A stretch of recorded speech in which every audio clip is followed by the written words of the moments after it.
पेण तालुक्यातील खारपाडा दुष्मी परिसरात रेल्वे रुळांवर ट्रेनच्या धडकेत एका बिबट्याचा अंत झाल्याची घटना समोर आली आहे. सकाळच्या सुमारास हा प्रकार उघडकीस आला असून रेल्वे रुळांवर बिबट्याचा देह आढळताच परिसरात एकच खळबळ उडाली. घटनेची माहिती मिळताच परिसरातील ग्रामस्थ घटनास्थळी दाखल झाले. बिबट्याला पाहण्यासाठी नागरिकांनी मोठी गर्दी केली होती.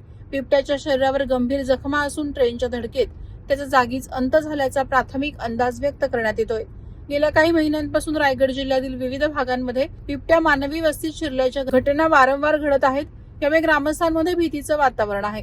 या घटनेमुळे ग्रामस्थांमधील भीती आणखी वाढली आहे. परिसरातील नागरिकांनी वन विभागाने तातडीने उपाययोजना कराव्यात.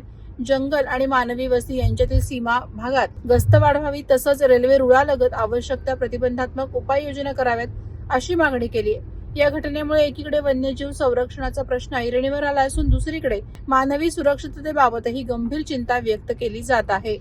वादळवारा लाईव्हसाठी न्यूज ब्युरो, पेण. नवी मुंबई व रायगड जिल्ह्यातील ताज्या बातम्या आणि घडामोडींसाठी सबस्क्राईब करा वादळवारा लाईव्ह चॅनल आणि दाबा बेल आयकॉन.